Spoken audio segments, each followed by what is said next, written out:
रामकृष्ण मरते थे। शारदा उनकी पत्नी रोने लगी तो रामकृष्ण ने आंखें खोलीं और कहा कि चुप, किस लिए रोती है? मैं न कहीं गया न कहीं आया, मैं जहां हूं वहीं रहूंगा। तो शारदा ने पूछा, तुम्हारी देह के चले जाने के बाद मेरी चूड़ियों का क्या करना? ठीक बात पूछी, विधवा हो जाएगी तो चूड़ियां तो फोड़नी पड़ेगी।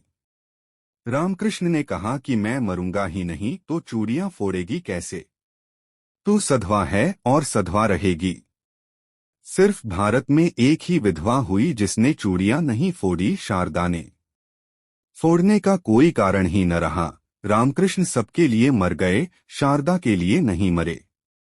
शारदा का भाव ऐसा था रामकृष्ण के प्रति कि रामकृष्ण की प्रतीति उस भाव में उसकी भी प्रतीति हो गई।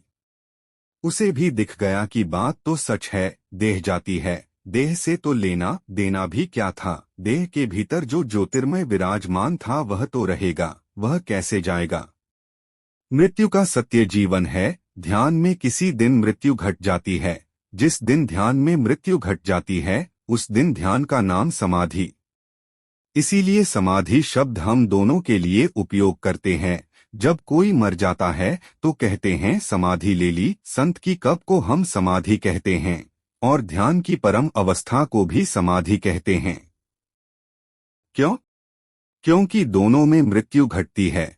ध्यान की परम अवस्था में तुम्हें दिखाई पड़ जाता है मरण धर्मा क्या है और अपमरण धर्मा क्या है।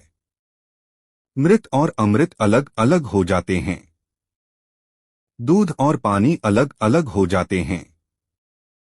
इस दूध और पानी को अलग अलग कर लेने वालों को हमने परमहंस कहा है, क्योंकि परमहंस का अर्थ होता है वह जो दूध और पानी अलग अलग कर ले। हंस के साथ कवियों ने यह भाव जोड़ दिया है कि हंस की यह क्षमता होती है कि दूध पानी मिलाकर रख दो तो वह दूध पी लेगा और पानी छोड़ देगा। ऐसे ही मिले हैं देह और चैतन्य, मिट्टी और आकाश का ऐसा ही मिलन हुआ है। तुम बने हो मिट्टी और आकाश के मेल से। जिस दिन तुम्हारे भीतर परमहंस भाव पैदा होगा, ध्यान की उत्कृष्टता होगी, ध्यान की प्रखर धार काट देगी दोनों को अलग अलग। मिट्टी इस तरफ पड़ी रह जाएगी, अमृत उस तरफ हो जाएगा। उस दिन तुम जानोगे कि मृत्यु का सत्य जीवन है।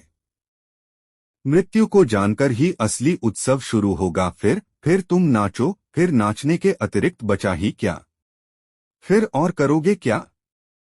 मरना तो है नहीं, और जब मृत्यु ही न रही तो फिर कैसा दुख, कैसा विषाद, कैसी चिंता।